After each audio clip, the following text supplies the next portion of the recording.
Hey guys, this is Kim. Welcome back to Fables Dan. Today I'll be doing a deck review, and I feel like I haven't done a deck review for like a long time. I think the last one I did was for Animal Totem. I've just been doing some other random videos related to tarot and spirituality, but I just haven't really got back to it. So yeah, I'll be doing a review and a flip through of this deck, and I'll just let you know what I think about them. And also I'll be doing like a study guide reference at the end of this video, or kind of just like the latter half of this video. It'll be about some of the recurring images and motifs within this deck. So if you're thinking of engaging with the images a little bit deeper, you're thinking of working with this deck, but then it's not really clicking or you don't really know where to start. So I compiled some notes on the recurring symbols and motifs and some of the common images in there that will help you engage with it just a little bit deeper, you know, by looking at the common themes, shared symbolic associations, and then also how you can unpack those symbols and use it in your own readings, and also especially intuitive readings. And if you want a closer look or more detailed look on this study guide reference thing, I wrote a blog post for you, and there'll just be really quick references, and also there'll be a sample reading on this sample one card reading on how you can use these symbolic associations to use them to engage with your own intuition and to come up with insights that will help you with life. So yeah, the link is down in the description box. You make sure you check out that blog post. Lots of great information there. So yeah, here we go. Okay, so on to the review. I'm going to open the box and show you. It's like a nice sturdy little box. I'll do a really quick flip through and tell you. So that's the guidebook, and these are the cards. So let me start with the guidebook. I'll just quickly talk about it. I really like how it's laid out. I like how the categories come together. You know, I like how there's different sections. For one card, you get the essential meanings, the oracle's message, relationship message, and then you get prosperity message, and you also get protection message. So there's like, it's just organized in such a way that you can get the different layers of the card, and you can apply the wisdom of one card to different aspects of your life, and then it kind of gives you like inspirational guidance on how to do that and how you can use the meanings of the card to engage with your intuition and to engage with your life. So it's like a nice chunky little white book that's also like good reading materials. Okay, so onto the deck itself. So just so you know, that the original deck is a bit bigger with wide borders. I forgot if they had wide borders around the back as well, but they definitely had wide borders on the other side of the cards. So I actually trimmed this deck. I trimmed off the wide borders, and I also corner punched the corners with the corner punch, and now they're round corners and not just like rectangle edges.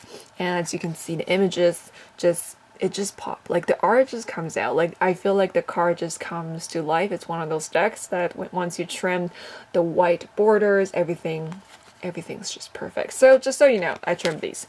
And if you're thinking of trimming yours, it's really not that hard. You just need a paper cutter from Walmart. And then you just need like a decent corner punch. And yeah, that's basically all you need. Just a paper cutter and a corner puncher. Alright, so let me just do a flip through of the deck, and I'll tell you why I like this deck so much. So in terms of art, as you can see, the back cover, it's super gorgeous, and I'm okay with it. Like, it's not super stunning. It doesn't really excite me, but it's not ugly. So I'm not too big on back covers, and as long as they're not terrible and hideous, then I'm usually fine with them. So as you can see, that's the first card.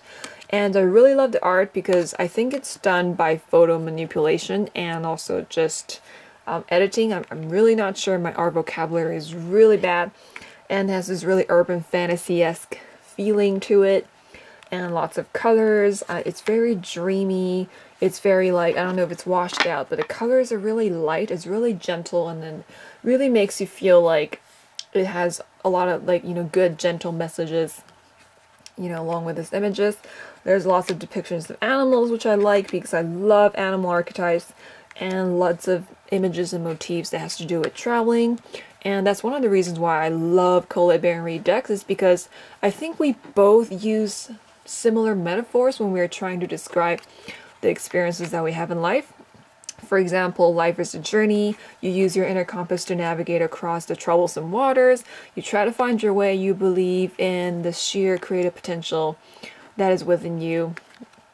And yeah, I just really, really love the art. It just feels like, you know, a lot of dreamy, fantastical landscapes, and just there's this sense that worlds are coming together. It's very introspective, and I just really love that. And just really rich with imagination. I just feel like it's the perfect deck for someone you're into fantasy literature.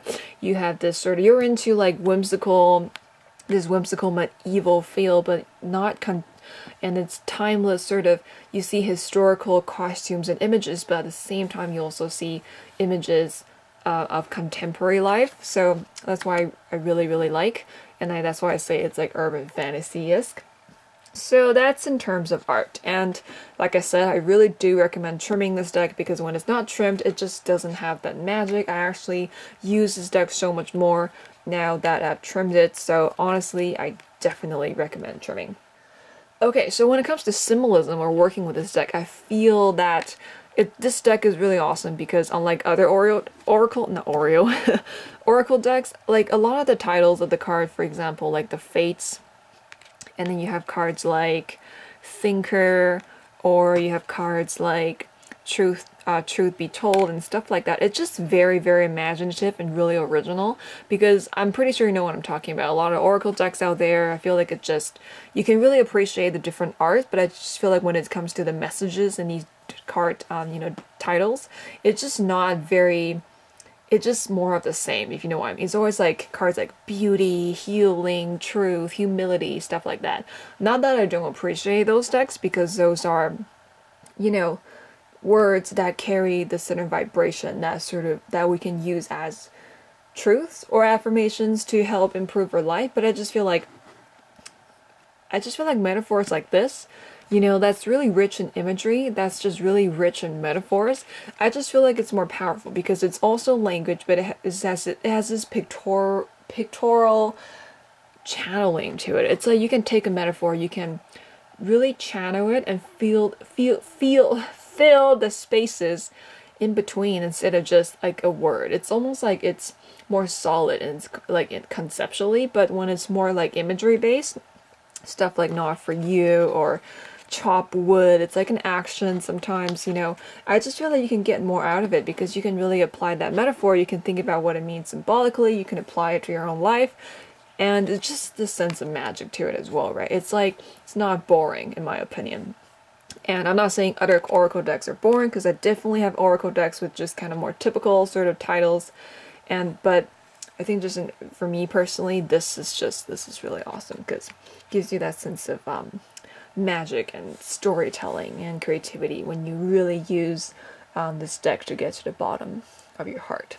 Okay, so as you can see, the images are gorgeous, and I would say, like, until I'm so terrible at this flip through, I swear I'm going to get better at it. This is my first sort of.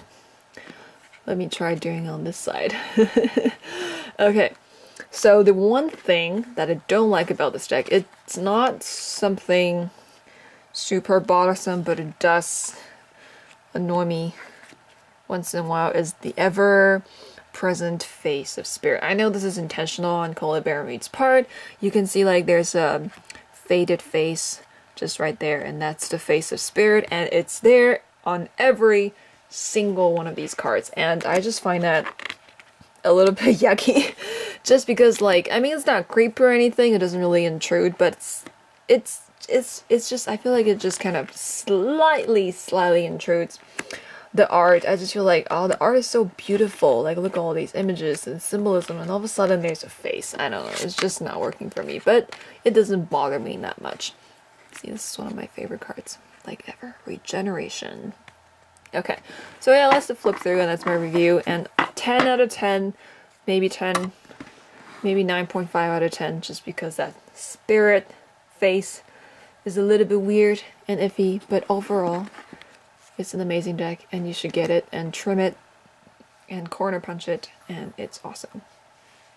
Okay, so now that awkward flip through is finished, let me give you some tips and suggestions and some of the observations that I've made in terms of like what are the recurring symbolisms, images of this deck, and to help you work with this deck a little bit better. So I would say a few strategies that would begin with, the first one when you're looking at images of the cards is to look at the landscape of the cards. So what I found was there were kind of some common sceneries and common landscapes that are associated with common themes. So for example, there's a lot of skyscapes, depictions of the open sky. And when you see the open sky and you look at the card titles, you would see that there's this sort of common theme of possibility, feeling limitless, imagination, and potential, because it is a vast open sky. So, you know, cards like imagination has a vast open sky, just to kind of know that feeling of possibility. So that's one landscape. And another common landscape is the desert scene. So every time you see desert, it will be on the cards that sort of depict adversity, conflict, situations where you have to be resilient, or challenges that you're confronted with, you know, like troubles and problems in your life that you have to really be grounded and you have to try to overcome them. So you would sort of see a desert scene in these cases. And there's also the mountain landscape. And mountain, the vibe I'm getting from mountains or mountain scenes is that there's a sense of solitude, retreat, think hermit, where you're retreating into the mountain to feel protected, to retreat into your inner realm, to retrieve wisdom, and to kind of be away from the world for a while. Or it could also speak to isolation, you know, if it's a protection message, or if it's kind of like reversed. So there's that. And there's also the ocean or waters, and I find that a lot of cards that depict oceans have this feeling of drifting, transitioning, kind of like the Six of Swords, if you know what I mean. There's a sense of drifting, you're going somewhere, there's this trust and hope in you, there's this sort of mindful rest that's happening with these ocean scenes. And yeah, so those are just a couple examples. I think those are the most common landscapes and scenes. I think there's a lot of other ones, such as you would see like grass fields or open fields. You would see scenes of like a mundane house, or just some abstract landscape or realm that you know, just present throughout this deck. So I would say one strategy is to kind of, if you want to get more out of your reading, is to pay attention to the landscapes and how that landscape can reflect your emotional landscape or your psychological landscape, or maybe literally like where you are right now. I mean, you can't be floating in the sky, but just the mentality that you're in. So look at the landscapes of the card. So another tip I would give you is to look at and study the common symbols and images and tropes that are used within this card, because these tropes are sort of the languages that are repeatedly being used, or rather vocabulary that's repeatedly being used in this particular language, which is the deck. And that's unique to this deck, and that's unique to the world that this deck is sort of trying to depict. So studying common and recurring images and symbols definitely would help you deepen into your reading and just sink into it, and sink into your intuition so much better. So let me just give you a few examples. Some common symbols, one of them is the egg. And I'm pretty sure you've seen this on multiple cards. Let me just see if I can find an example for you. When you see the egg, you know, sometimes it's like a really big egg. So for example, in Co-Create, you will see a leopard pattern egg right here. So it's sort of like a joint effort between the owl, which lays eggs, and then the leopard, which gives it the leopard spots and patterns. So hence Co-Create. So you see how the symbolism is kind of captured by that egg there. And there's lots of other egg imageries, to be fair. Has a tiny egg balanced on the scale, and that kind of thing. So there's another one, Unfinished Sympathy. So you can see eggs all over the place, like just everywhere in this deck. Well, not literally everywhere, but on a lot of the cards. So when you think of eggs, you know, eggs can mean birth, gestation, intention, the cycle of life, and which could translate to like new ideas, new opportunities, the beginning of a new cycle. But I would say eggs generally mean beginnings. So when you see eggs, for example, cards like this that's titled Unfinished Symphony, and you see this female figure sitting on an egg, that means there's this intention to be, something is ready to be born, or something is ready to be hatched. There's this idea hatching, right? There's this unfinished symphony that's being hatched, that's going to be born soon. So eggs, that's a recurring image and motif. And another one, I'm pretty sure you would notice if you use other Collete Baron-Reid decks, is birds, just how common birds are in decks of hers. So especially owls. And in this deck, it's no exception. You see lots of birds and you see owls all the time. And when I think owl, I'm pretty sure you too, you would think of the High Priestess, and owls represent, you know, divine guidance, connection with the divine, your inner wisdom, connecting with your inner wisdom, and also just the wisdom that is present all around us. So when you see an owl in here, or when you see a bird in here, you will know that divine, or divinity, or the universe, or this energy is looking out after you. You're participating in this bigger reality that you're sort of guarded over. You're being watched over by your guardian angels, your spirit guides, your animal totem guides, etc., etc. So another symbol, or it's more like an extended metaphor that is present within this deck, is the motif of traveling or wayfinding. So this is like a general category of like things, you know, like the compass, the telescope, you know, like directions like north, east, west, and then also just trying to navigate somewhere, you know, like a road leading somewhere, or like some kind of journey or path. So this is kind of like the general category of journey and wayfinding. So, oh, and also road signs. And I find that when you see symbols and when you see images like this on the card, it could mean that you're traveling, you're on the brink of transitioning, you're also will also be making a decision because you're deciding where you want to go. You may be feeling lost on the journey of life and you don't really know where to go. So I think it speaks to like sense of purpose, your sense of direction, and sense of like feeling lost or not, feeling confident enough to find your way, or feeling secure that you're lost. So stuff like that. So when you're doing readings, you can combine the different images and their symbolic associations, and then you can combine them and see what they add up to and how they are related to your life, and how you can interpret them in ways that speak to you and that are meaningful to you. Yeah, so that's just a few examples. The list is pretty long. Everything is in my blog post. I just feel like it's probably easier for you to just quickly look at them and then just use that as reference when you're studying your deck. And definitely don't stop there, because like I said in the blog post, that list is definitely not exhausted. There's like a lot of symbolic imageries, really awesome, delicious, gorgeous symbolic imageries in this deck. Definitely look into those. You know, lay out the cards, work with them and observe them. See what are the images that you see there, sort of like repeating over and over, and what do the images mean for you.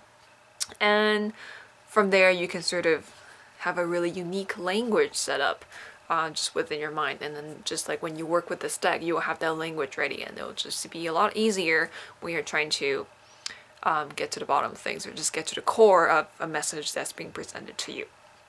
Okay, so that's it for this deck, and I hope you enjoyed this video. This is my first time, like I said, if I said it, trying this format, and I hope you like it. I hope this kind of study guide helped you, and I'm definitely planning on doing more. So it would be great to hear from you if you enjoy this or not. What are some of the things that you want to see? Because definitely in the future I want to make this channel really focus on tarot and tarot study, and also just all kinds of geekeries related to tarot, and I'm moving a lot of stuff to this new thing I'm doing. And yeah, so again, hopefully this video has helped you, and my name is Kim. This is Fable Stan, and until next time, be the hero of your own story, keep calm and tarot on, and do I have another tag line and line? I don't know, but see you next time.